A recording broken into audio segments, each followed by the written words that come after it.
नमस्कार दोस्तों, डेट है आज की 28 दिसंबर 2020 और स्वागत है आपका एटोयल डिस्कशन में। हिंदू में आज दो इश्यूज इंपॉर्टेंट हैं। एक तो देखो 2020 में इंडिया के द्वारा कौन से चैलेंजेस का सामना किया गया और 2021 में इंडिया के सामने कौन से चैलेंजेस होंगे। दूसरा आर्टिकल हिंदू में जो इम्पोर्टेंट है वो वैक्सीनेशन से संबंधित है। कोविड-19 की वैक्सीन आने वाली हैं। एक तो देखो कोवैक्सीन जो भारत बायोटेक के द्वारा डेवलप की जा रही है और ऑक्सफोर्ड एस्ट्राजेनेका, इन दोनों को जल्द ही अप्रूवल मिल सकता है। तो उसके बाद इंडिया में बड़े स्केल पे वैक्सीनेशन प्रोग्राम स्टार्ट होगा। सरकार का प्लान ये है, सबसे पहले किसको वैक्सीनेट करना है? हेल्थ केयर वर्कर्स को। दूसरे नंबर पे फ्रंटलाइन वर्कर्स जो फ्रंट पे काम करते हैं, जैसे पुलिस, सिविक बॉडीज़ के ऑफिशियल्स। इसके अलावा वो लोग जिनकी एज 50 से ज़्यादा है या फिर वो लोग जो कोमोर्बिडिटीज़ के शिकार हैं, यानी किसी प्रकार के दूसरे डिजीज से सफ़र कर रही हैं। इन सबको सबसे पहले वैक्सीनेट किया जाएगा। लेकिन कुछ इश्यूज़ हैं। देखो, सबसे पहला इशू, क्या सरकार के पास इनफ वैक्सीन्स हैं? देखो, ये जो सरकार ने डिसाइड किए हैं ना ग्रुप्स, इनमें टोटल लोग होते हैं 300 मिलियन और सरकार ने ऑलरेडी एक एग्रीमेंट साइन कर लिया है सीरम इंस्टीट्यूट ऑफ इंडिया के साथ 500 मिलियन वैक्सीन की डोजेज को प्रोक्योर करने के लिए। 500 मिलियन इसलिए क्योंकि एक पर्सन को 2 डोजेज लेनी होंगी वैक्सीन की। लेकिन राइटर जो कुछ इश्यूज इस आर्टिकल में बताते हैं वो इस प्रकार से हैं। राइटर कहते हैं, देखो, वैक्सीनेशन का एक मेन लक्ष्य ये होना चाहिए कि वायरस के ट्रांसमिशन को रोकना। राइटर के अनुसार देखो, जो एल्डर सिटीजन्स हैं, यानी जिनकी एज 50 से ज़्यादा है, वो लोग तो वैसे भी सोशली कम इंटरेक्ट करते हैं, वो घरों में ज़्यादा रहते हैं, वो यानी वायरस को ज़्यादा स्प्रेड नहीं करते हैं। जबकि वायरस को ज़्यादा स्प्रेड किसके द्वारा किया जाता है? यूथ के द्वारा, यंगर जनरेशन के लोगों के द्वारा, जो एक स्थान से दूसरे स्थान पर आते जाते रहते हैं। तो यूथ को भी पहले वैक्सीनेट करना चाहिए था, ऐसा राइटर का मानना है, क्योंकि अगर यूथ को पहले वैक्सीनेट किया जाता तो वायरस का ट्रांसमिशन रुक जाता। इसके अलावा नेक्स्ट इशू राइटर ये कहते हैं, देखो, अब सरकार जिस प्रकार से तैयारी कर रही है उसके अनुसार तो सरकार ही फ्री में सभी लोगों को वैक्सीनेट करेगी, जो कि ठीक भी है। इसके लिए सरकार अपने रिसोर्सेज को यूटिलाइज करेगी। लेकिन सरकार की अपनी स्ट्रेटजी है कि पहले किसको वैक्सीनेट करना है, किसको नहीं करना है। बट देखो, मीनवाइल मान लीजिए कोई कंपनी जैसे फाइजर है, फाइजर आ जाती है और सरकार से परमिशन मांगती है कि हम प्राइवेट हॉस्पिटल्स को दवाई देना चाहते हैं ताकि हमारे देश में वो लोग जो अफोर्ड कर सकते हैं वैक्सीन को, वो प्राइवेट हॉस्पिटल में जाके अपना टीका लगवा लें। क्या सरकार को ये बात माननी चाहिए? राइटर कहते हैं, देखो, अगर सरकार ये बात मानती है तो हो सकता है विपक्ष आरोप लगाए कि सरकार ने गलत किया। जो अमीर लोग हैं वो तो वैक्सीन को अफोर्ड कर पा रही हैं, लेकिन गरीब लोग नहीं कर पा रही हैं। देखो, ये बात पूरी तरह से सही साबित नहीं होगी, क्योंकि सरकार ने बोला है हम एक एक पर्सन को वैक्सीनेट करेंगे। तो इसलिए सरकार अगर किसी कंपनी को अलाउ कर भी देती है, फॉर एग्जांपल फाइजर को या फिर मॉडर्ना को, कि आप इंडिया में वैक्सीन बेच लीजिए और जो लोग अफोर्ड कर सकते हैं वो प्राइवेट हॉस्पिटल्स में जाके अपना वैक्सीनेशन ले लें। बहुत से लोग ऐसे भी होंगे जिनको सरकार के वैक्सीनेशन प्रोग्राम पे भरोसा भी नहीं होगा, वो चाहते हैं कि हम प्राइवेट हॉस्पिटल में जाके खुद को वैक्सीनेट करवाएं। तो इसलिए सरकार को इसकी इजाज़त दे देनी चाहिए। इसके कई सारे फायदे भी होंगे कि एक तो देखो, जितने जल्दी ज़्यादा वैक्सीनेशन प्रोग्राम पूरा होगा उतना ही हम कोविड-19 से बचेंगे। दूसरा, देखो, जो लोग अफोर्ड कर सकते हैं वो अगर अपनी वैक्सीनेशन खुद करवा रही हैं प्राइवेट हॉस्पिटल में जाके, तो इसमें बुरा क्या है? इससे सरकार पे भी तो बर्डन कम होगा ना। तो इस पर सरकार को विचार करना चाहिए कि कल को कोई कंपनी सरकार से परमिशन मांगती है और इंडिया में कोई कंपनी इंपोर्ट करना चाहती है दूसरे देश से वैक्सीन्स को, तो इसकी इजाज़त सरकार को देनी चाहिए, ताकि जो लोग अफोर्ड कर सकते हैं वो प्राइवेट हॉस्पिटल में जाके उस वैक्सीन को एम्प्लॉय कर लें अपनी बॉडी पर, ताकि वो कोविड-19 से बच सकें। तो ये इशू हम आगे भी डिस्कस करेंगे। अभी 2-3 पॉइंट यहीं पर हमने डिस्कस कर लिए। चलिए डिस्कशन स्टार्ट करते हैं। आगे बढ़ने से पहले क्वेश्चन भी एक बार आप देख लीजिए जो आपको अटेम्प्ट करना है। What are the important provisions of industrial relations code 2020? क्यों इस कोड को कुछ एक्सपर्ट्स के द्वारा गेम चेंजर कहा जा रहा है? और सबसे लास्ट में, ऐसे कौन से इश्यूज हैं जिनको हाईलाइट किया गया है इस कोड में क्रिटिक्स के द्वारा? 250 वर्ड्स में आपको इस क्वेश्चन का आंसर देना है। अब डिस्कशन स्टार्ट करते हैं। फर्स्ट इंपॉर्टेंट आर्टिकल, इंडिया के द्वारा फेस किए जा रही चैलेंजेस से संबंधित हैं। आप जीएस पेपर 2 के इस टॉपिक से आर्टिकल को कनेक्ट कर सकते हो। ये एस्पेक्ट्स हम कवर करेंगे इस आर्टिकल के डिस्कशन में। सबसे पहले बात करते हैं कंटेक्स्ट की। देखो, वैसे तो 2020 का साल पूरे वर्ल्ड के लिए ही बहुत ज़्यादा खराब रहा है और इंडिया भी इससे अछूता नहीं रहा है। लेकिन इंडिया की अपनी अलग से भी काफ़ी सारी प्रॉब्लम्स हैं जिसकी वजह से 2020 का साल इंडिया के लिए ज़्यादा ही खराब रहा है। तो इंडिया ने कौन से चैलेंजेस का सामना किया 2020 में, उन पर एक बार नज़र डालना ज़रूरी है ताकि 2021 में ये चैलेंजेस परसिस्ट ना करें और हम पहले से तैयार रहें इन चैलेंजेस का सामना करने के लिए। तो अब बात करें कि 2020 में इंडिया ने कौन कौन से मेन चैलेंजेस फेस किए। सबसे पहले तो ऑफकोर्स महामारी कोविड-19 की महामारी की वजह से अभी तक इंडिया में 1 करोड़ से ज़्यादा केसेस सामने आ चुके हैं कोविड-19 के और 1.5 लाख से ज़्यादा लोगों की डेथ हो गई हैं। हालांकि वैक्सीन्स आने वाली हैं, ना सिर्फ एक बल्कि एक से अधिक वैक्सीन्स आने वाली हैं, लेकिन एकदम से वैक्सीन आने के बाद ये महामारी ख़त्म हो जाएगी ये कहना मुश्किल है। दूसरा challenge border situation. India China border पर वायलेंस देखने को मिला। काफ़ी सारे इंडिया के सोल्जर्स शहीद भी हो गए उस वायलेंस में। इवन चाइना की साइड में भी कैजुअलिटीज़ देखने को मिली। देखो, इंडिया चाइना बॉर्डर पर सिचुएशन अभी भी टेंस है। काफ़ी राउंड्स की बातचीत हो चुकी है लेकिन कोई समाधान अभी तक नहीं निकल सका है। Next, internal problems. Naxalite violence भी देखने को मिला 2020 में, जबकि जम्मू एंड कश्मीर में सिचुएशन अभी भी शांत नहीं हुई है। आर्टिकल 370 के तहत जो स्पेशल स्टेटस मिला हुआ था जम्मू एंड कश्मीर को, वो सरकार ने रिवोक कर दिया था 2019 में। तो इसकी जो नाराज़गी है वो अभी भी कम नहीं हुई है। हालांकि डिस्ट्रिक्ट डेवलपमेंट काउंसिल्स के इलेक्शंस हुए हाल ही में जम्मू एंड कश्मीर में, मतदान भी अच्छा खासा देखने को मिला अगर हम बात करें जम्मू एंड कश्मीर के स्टैंडर्ड के हिसाब से। लेकिन नाराज़गी अभी भी है जम्मू एंड कश्मीर में। नेक्स्ट, सेंटर स्टेट रिलेशंस, जिसका एक एग्जाम्पल है वेस्ट बंगाल। वेस्ट बंगाल में देखो, 2021 में असेंबली इलेक्शंस होने हैं। उससे पहले दो पार्टीज के बीच काफ़ी इंटेंस फाइट देखने को मिल रही है। एक तरफ बीजेपी, दूसरी तरफ टीएमसी। काफ़ी वायलेंस भी हुआ है और जैसे जैसे इलेक्शंस नज़दीक आएंगे ये वायलेंस काफ़ी ज़्यादा बढ़ सकता है और इसका असर सेंटर और स्टेट रिलेशंस पर भी देखने को मिल रहा है। जहां एक तरफ सेंटर काफ़ी सारे आरोप लगा रही है वेस्ट बंगाल की स्टेट गवर्नमेंट पर, दूसरी तरफ स्टेट गवर्नमेंट के भी आरोप हैं सेंट्रल गवर्नमेंट के ऊपर। ये इशू हमने डिस्कस भी किया था पिछले हफ्ते।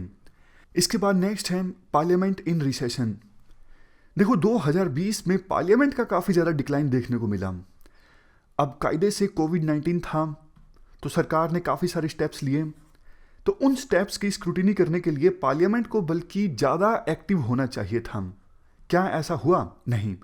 2020 में पार्लियामेंट ने इफेक्टिवली ज़्यादा काम किया नहीं और विंटर सेशन भी सस्पेंड हो गया है, जैसा आपको पता है। आप एक बात बताइए, जब बिहार के इलेक्शंस हो सकते हैं, सारे काम हो सकते हैं, दिल्ली के बॉर्डर पर इतने सारे किसान बैठे हैं, तो फिर पार्लियामेंट का सेशन क्यों नहीं लग सकता? कोविड-19 के कारण पार्लियामेंट का पूरा सेशन ही, विंटर सेशन, सस्पेंड कर दिया गया है। ये तो उचित नहीं है। मतलब देश में बहुत कुछ चल रहा है, फार्मर्स का प्रोटेस्ट चल रहा है, भैया डिस्कस कर लो आप पार्लियामेंट का सेशन ऑर्गेनाइज करके। नहीं, कोविड-19 है, नहीं करना। नेक्स्ट है इकोनॉमी रिसेशन में है। देखो, इकोनॉमिक सिचुएशन देश की खराब है जिसका मेन रीजन तो कोविड-19 है। हालांकि ऐसा भी नहीं कि कोविड-19 से पहले देश की जो इकोनॉमी थी एकदम से ऊपर बढ़ रही थी, नहीं। सिचुएशन पहले से ही खराब थी और कोविड-19 ने आग में घी डालने का काम किया। काफ़ी सारे इंडिकेटर्स के हिसाब से देखें तो देश की पोजीशन खराब है, जैसे human development index, global economic freedom index. Even देश के कई राज्यों में ऐसे कानून आए हैं जिससे समाज में पोलराइजेशन और भी ज़्यादा बढ़ सकता है। जैसे यूपी में सो कॉल्ड लव जिहाद से संबंधित कानून आया, एमपी में भी ऐसा ही कानून आया, और अभी तो देखो फार्मर्स के द्वारा भी एजिटेशन किया जा रहा है। तो काइंड ऑफ ये नेक्स्ट पॉइंट हो जाता है सोशल अनरेस्ट। तो इस प्रकार से हमने कुछ चैलेंजेस के बारे में डिस्कस किया जिसका सामना इंडिया के द्वारा 2020 में किया गया। अब बात करते हैं कुछ चैलेंजेस जिनका सामना 2021 में इंडिया के द्वारा किया जाएगा, और साथ के साथ राइटर के द्वारा कुछ सजेशंस भी दिए जाते हैं चैलेंजेस के साथ साथ।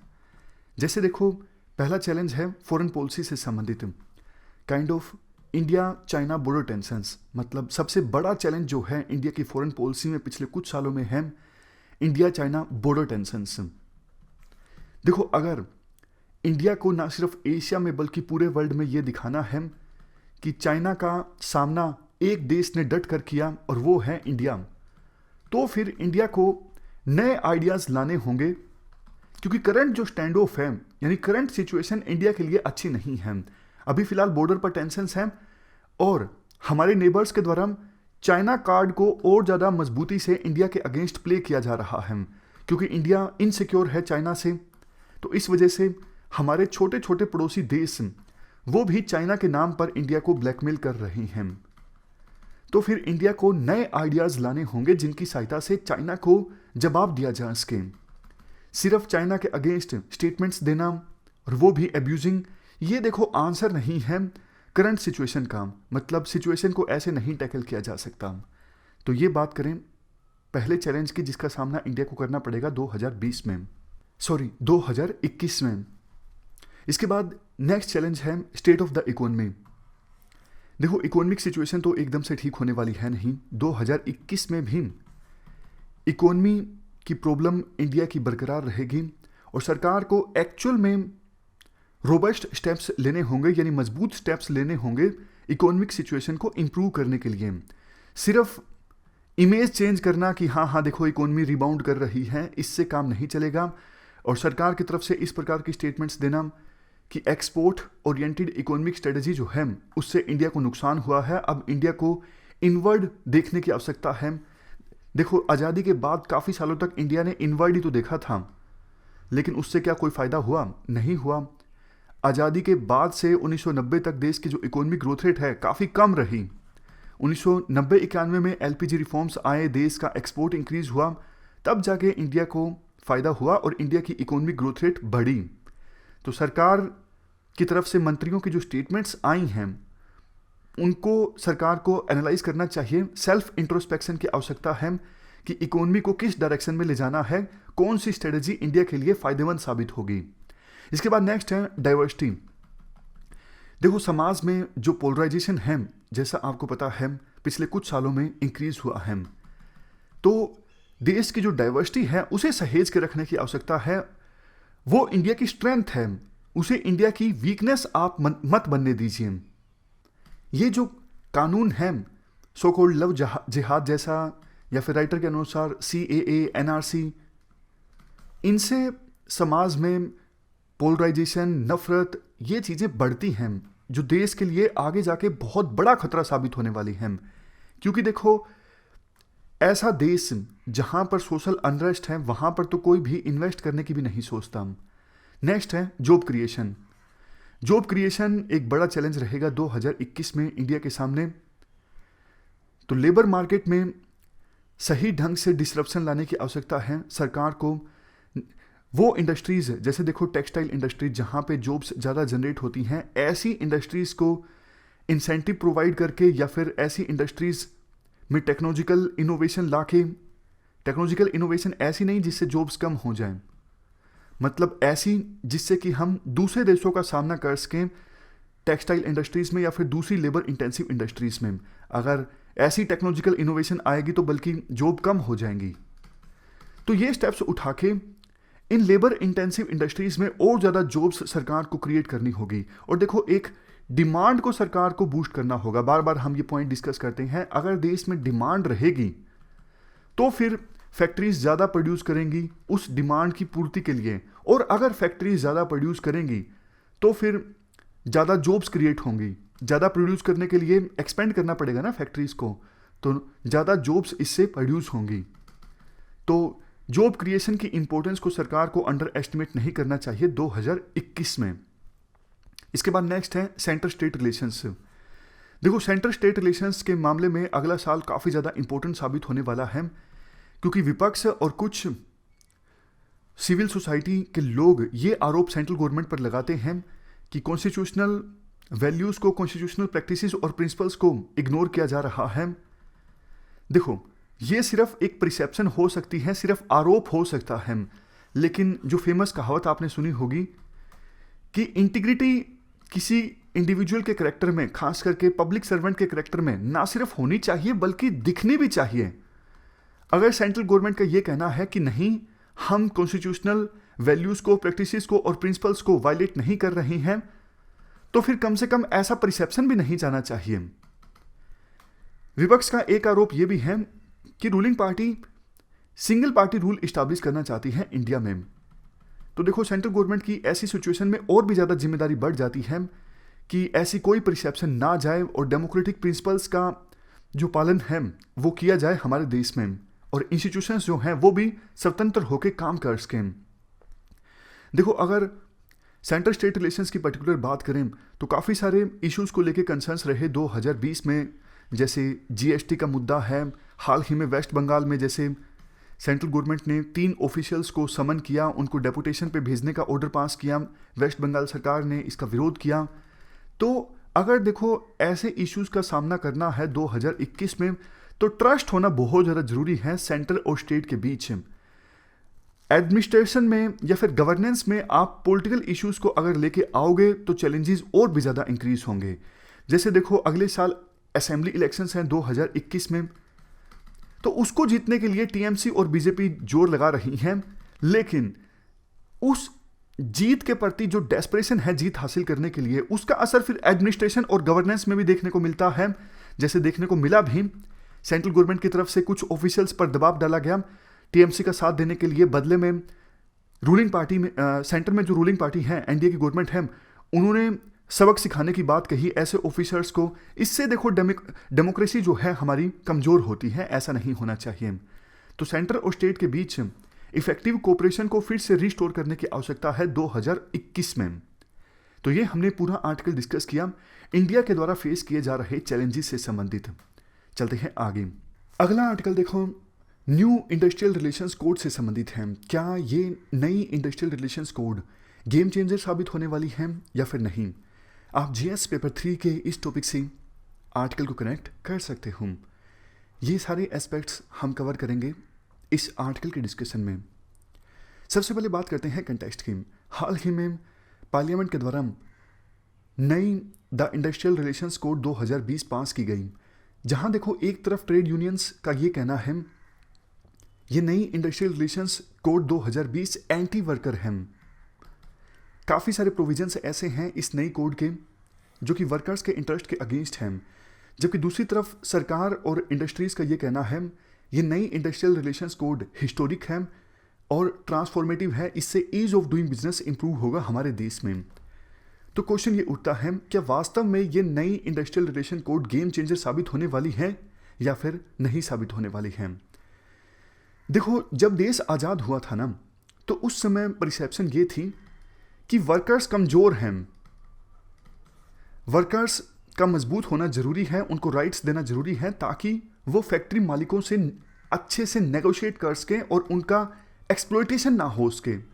तो आज़ाद भारत में काफ़ी सारे ऐसे कानून आए जिनमें वर्कर्स को काफ़ी सारे राइट्स दिए गए थे। तो देखो, ये राइट्स वर्कर्स को प्रोटेक्ट करने के लिए, लेकिन over the period of time ये प्रोविजंस ऐसे साबित हुए कि जिनसे बिजनेस करना काफ़ी ज़्यादा मुश्किल साबित हो गया। तो एलपीजी रिफॉर्म्स आए 1990-91 में, उसके बाद ये लगा कि इन प्रोविजंस को सुधारना ज़रूरी है। बट देखो, जैसा आपको पता है, एक बार कोई राइट दे दिया आपने तो फिर उसको वापस लेना बहुत मुश्किल होता है। मतलब रिफॉर्म लाना हमारे देश में आसान नहीं है। आपको पता है, डेमोक्रेसी है, जब भी कोई सरकार रिफॉर्म लाने की कोशिश करती है, प्रेजेंट गवर्नमेंट की बात नहीं है, कोई भी सरकार जब भी रिफॉर्म लाने की कोशिश करती है तो उसका विरोध होता ही होता है। तो मतलब ये डिपेंड करता है सरकार में कितना दम है रिफॉर्म लाने का, क्या वो क्रिटिसिज्म के बावजूद रिफॉर्म ला सकती है या फिर नहीं ला सकती है। हालांकि देखो, ये दम वाली बात तो पूरी तरह से साबित तो नहीं होती है, क्योंकि 1990-91 में जो सरकार रिफॉर्म्स लेके आई थी, नरसिम्हा राव की गवर्नमेंट, वो तो माइनॉरिटी गवर्नमेंट थी, मतलब बाहर से समर्थन हासिल था तब जाके वो सरकार चल रही थी। और वो सरकार जितने ज़्यादा रिफॉर्म्स लेके आई हैं उतने रिफॉर्म्स तो कोई भी सरकार आज तक नहीं लेके आई है। इसके बाद आर्टिकल में कहा जाता है, देखो पुराना एक्ट यानी इंडस्ट्रियल डिस्प्यूट्स एक्ट 1947, इसके मेनली दो प्रोविजंस काफ़ी ज़्यादा मार्केट डिस्टोर्टिंग थे। एक तो सेक्शन 9A, जिसमें यह कहा गया था कि एम्प्लॉयर को कम से कम 3 हफ्तों का नोटिस देना जरूरी है वर्कर्स को, अगर वर्किंग कंडीशंस में किसी प्रकार का चेंज किया जाता है, जैसे वर्क शिफ्ट में या फिर वर्कर के काम करने के डिपार्टमेंट में। ये प्रोविज़न काफ़ी ज़्यादा कंट्रोवर्शियल था, इसका क्रिटिसिज्म होता था। सेकंड, चैप्टर 5B, इसमें यह कंपलसरी किया गया था कोई भी फैक्ट्री जिसमें 100 या फिर 100 से अधिक वर्कर्स काम करते हैं, अगर ऐसी फैक्ट्री में वर्कर्स को काम से हटाना है या फिर इवन बिजनेस बंद करना है ऐसी फैक्ट्री को जिसमें 100 या फिर 100 से अधिक वर्कर्स काम करते हैं, तो गवर्नमेंट की परमिशन लेना जरूरी है। गवर्नमेंट की बिना परमिशन के ना तो वो फैक्ट्री बंद हो सकती जिसमें 100 या फिर 100 से अधिक वर्कर्स काम करते हैं, और ना ही वर्कर्स की छटनी की जा सकती। तो इन प्रोविजंस का काफ़ी विरोध होता था। देखो, इंडस्ट्री वालों का ये कहना है कि इन प्रोविजंस की वजह से इंटरेस्ट काफ़ी ज़्यादा खराब हुए हैं। इंडस्ट्रीज़ के फ्रीडम नहीं थी उनके पास वर्क फोर्स के साइज को एडजस्ट करने की और बिजनेस को एग्जिट करने की। मतलब इंडस्ट्री वालों का ये कहना था कि भैया लॉस हो रहा है, लॉस होने के बावजूद भी फैक्ट्री एकदम से बंद नहीं हो सकती थी, गवर्नमेंट की परमिशन लेना जरूरी था, और गवर्नमेंट की परमिशन लेने में काफ़ी बार समय लग जाता था। इसी वजह से देखो बहुत सारे फैक्ट्रीज तो ऐसी थी जो मतलब वर्कर्स को इंक्रीज ही नहीं करती थी। उनको यूं लगता था कि अगर देखो 100 से अधिक वर्कर्स हमने हायर किए तो ये सारे प्रोविजंस लागू हो जाएंगे, इससे अच्छा तो ये है कि हम 100 ही वर्कर्स रखते हैं, इससे ज़्यादा नहीं रखते हैं, और एक्स्ट्रा अगर कोई काम की आवश्यकता है तो उसे कॉन्ट्रैक्ट पे दे देते हैं। ऐसी बहुत सारी फैक्ट्रीज को लगता था, जिस वजह से वो एक्सपेंड भी नहीं हो उसकी, और बहुत सारे नुकसान होते थे। इंडस्ट्रीज ज़्यादा मशीनरी का इस्तेमाल करती थी कि उनको लगता था कि अगर कुछ एक्स्ट्रा काम है तो मशीनरी ज़्यादा ले ली जाए, लेकिन वर्कर ज़्यादा नहीं लिए जाएं, क्योंकि अगर वर्कर ज़्यादा लेंगे तो 100 से ज़्यादा वर्कर वाला रूल लागू हो जाएगा। फॉर्मल जॉब्स का लॉस हुआ क्योंकि बहुत सारे काम कॉन्ट्रैक्ट पे दे दिया गया, जैसे हमने डिस्कस किया, और फॉरेन इन्वेस्टमेंट भी कम आई इस प्रोविज़न की वजह से मैन्युफैक्चरिंग सेक्टर में। ये सारे पॉइंट्स दिए जाते हैं इंडस्ट्री वालों के द्वारा। इसके बाद देखो, लेकिन ट्रेड यूनियंस का ये कहना है कि इन स्ट्रिंजेंट लेबर लॉस का सोशली काफ़ी ज़्यादा फायदा हुआ है। वर्कर्स के इंटरेस्ट सुरक्षित हो सके इन प्रोविजंस की वजह से, क्योंकि वर्कर्स के पास देखो इनफ सोशल सिक्योरिटी नहीं है, तो कम से कम ये उम्मीद की जाती है कि ऐसे प्रोविजंस हों कि इंडस्ट्री वाले एकदम से अपनी मनमर्जी से वर्कर्स को हटा ना सकें और हायर ना कर सकें। ये फ्री हायर एंड फायर वाली जो पॉलिसीज़ हैं ये वर्कर्स के इंटरेस्ट को हार्म पहुंचाती हैं, इसलिए इंडस्ट्रियल एक्ट 1947 के जो प्रोविजंस थे वो अच्छे थे। इवन वर्कर्स का ये भी कहना है, देखो पिछले कुछ सालों में ट्रेड यूनियंस काफ़ी ज़्यादा कमज़ोर हुई हैं और कॉन्ट्रैक्चुअल लेबर जो है वो भी इंक्रीज हुई हैं, तो इन प्रोविजंस का रहना ज़रूरी था।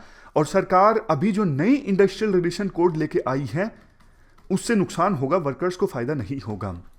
अब बात करें रियलिटी की। रियलिटी क्या है? देखो, अगर हम प्रैक्टिकली बात करें तो ऐसा कोई एम्पिरिकल एविडेंस यानी ऐसा कोई डेटा तो मौजूद नहीं है कि इस प्रकार के प्रोविजन से ease of doing business improve होगा इतना, या फिर मैन्युफैक्चरिंग इतनी ज़्यादा इंक्रीज होगी, ऐसा कोई डेटा तो मौजूद नहीं है। लेकिन हाँ, OECD इकोनॉमिक सर्वे इंडिया 2007 ने रिपोर्ट किया है कि ऐसे प्रोविजंस बड़ी इकोनॉमीज में सिर्फ इंडिया में हैं। बाकी जैसे फॉर एग्जांपल देखो G20 के किसी और कंट्री में ऐसे स्ट्रिंजेंट प्रोविजन नहीं है लेबर से संबंधित, तो इंडिया लेस कॉम्पिटिटिव हो जाता है अगर इस प्रकार के डिफिकल्ट प्रोविजंस इंडिया में होते हैं। लेकिन क्या वास्तव में इन प्रोविजन से इंपैक्ट पड़ेगा? मतलब बहुत सारी फैक्ट्रीज को क्या वास्तव में इन प्रोविजन से फायदा होगा? इसका आंसर है नो, और वो डेटा की सहायता से राइटर साबित भी करते हैं। राइटर कहते हैं, देखो अभी तक क्या था कि 100 से ज़्यादा वर्कर्स जिस फैक्ट्री में काम करते हैं उनको वर्कर्स हटाने के लिए और बिजनेस से एग्जिट करने के लिए सरकार की परमिशन लेना जरूरी होती थी।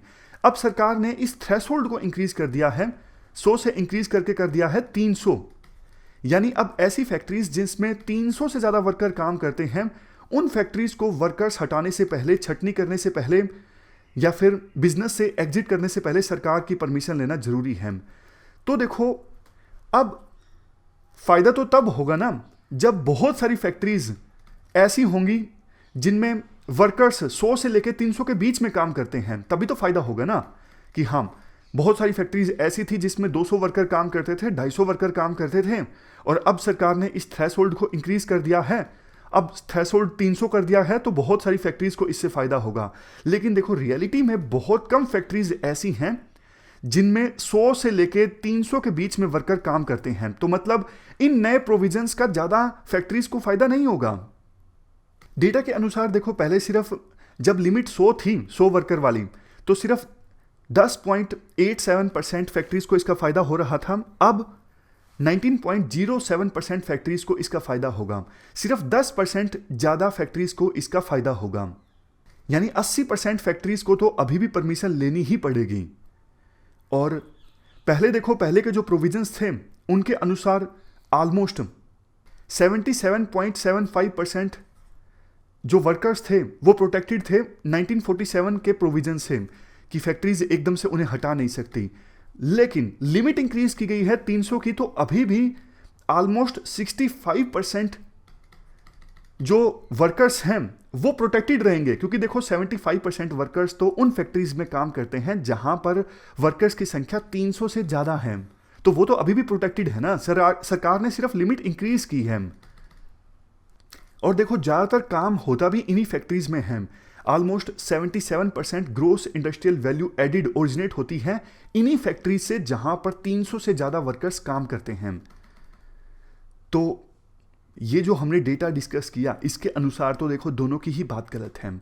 ना तो सरकार की बात सही है कि इन नए इंडस्ट्रियल रिलेशन कोड के आने से एकदम से जो ईज ऑफ डूइंग बिजनेस है वो इंप्रूव हो जाएगा और बहुत सारी फैक्ट्रीज को इसका फायदा होगा। ना, फायदा नहीं होगा, क्योंकि बहुत कम फैक्ट्रीज ऐसी हैं जहां पर 100 से कम वर्कर्स काम करते हैं।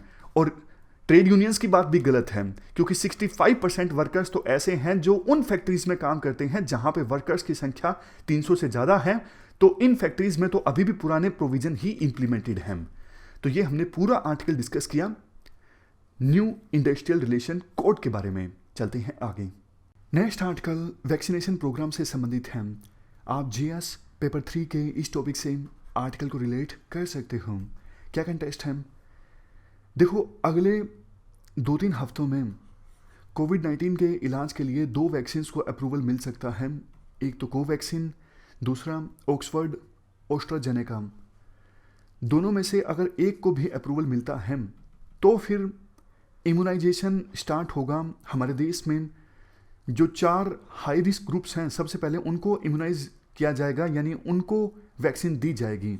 जैसे कि देखो, जो हेल्थ केयर वर्कर्स हैं, चाहे वो गवर्नमेंट हॉस्पिटल्स में हों या फिर प्राइवेट हॉस्पिटल्स में हों, और इसके अलावा फ्रंट लाइन पे काम कर रहे वर्कर्स जैसे पुलिस, सिविक बॉडीज़ के वर्कर्स, इसके अलावा वो लोग जिनकी एज 50 से ज़्यादा है, इवन वो लोग जो कोमॉर्बिडिटीज़ का शिकार हैं, यानी अभी फ़िलहाल किसी ना किसी डिजीज़ से सफ़र कर रहे हैं।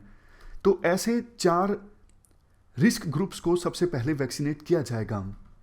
देखो, वैसे तो हमारे देश में, जैसा आपको पता है, छोटे बच्चों को हर साल लाखों करोड़ों छोटे बच्चों को वैक्सीन दी जाती है।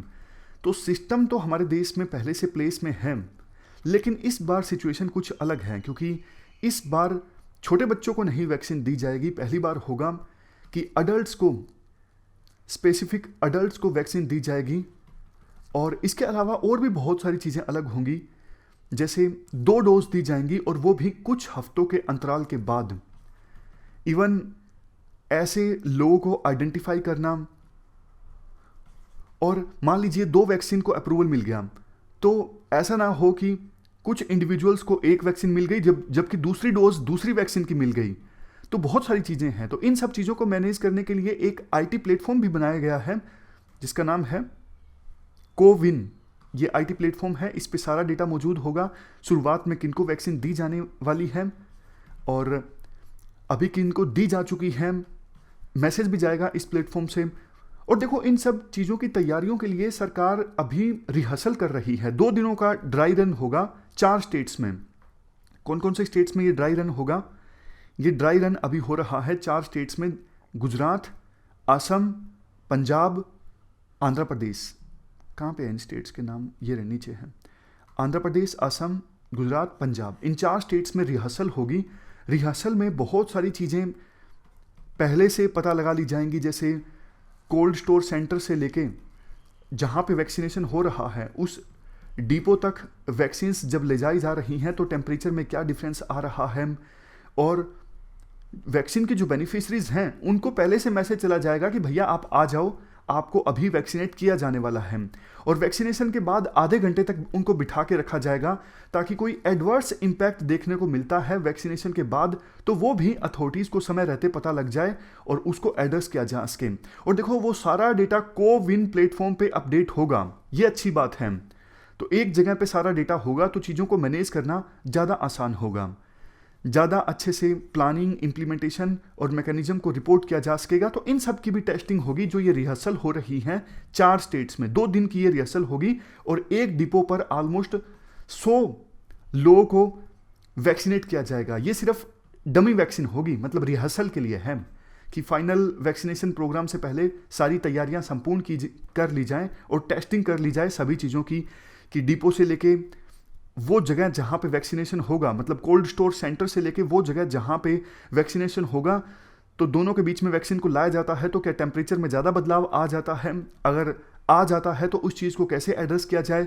इवन वैक्सीनेशन से पहले जो वैक्सीन के बेनिफिशरीज हैं उनकी डिटेल्स इकट्ठा करना, उन डिटेल्स को अपडेट करना इस कोविन प्लेटफॉर्म पर, यह भी सरकार के लिए एक बड़ी चुनौती होगी। लेकिन इस चीज़ को हम पहले भी इम्प्लीमेंट कर चुके हैं। इंडिया में सिस्टम प्लेस में है, बड़े बड़े वैक्सीनेशन प्रोग्राम इंडिया ने लॉन्च किए हैं, तो ये प्रोग्राम भी इंडिया सफलतापूर्वक लॉन्च कर देगा, ऐसा विश्वास सरकार दिला भी रही है और ऑप्टिमिज्म है भी सही। तो ये पूरा आर्टिकल हमने डिस्कस किया वैक्सीनेशन प्रोग्राम से संबंधित। हमारी आज की इस डिस्कशन में इतना ही है। 3 इश्यूज आज हमने डिटेल से डिस्कस किए। Thank you very much for discussion.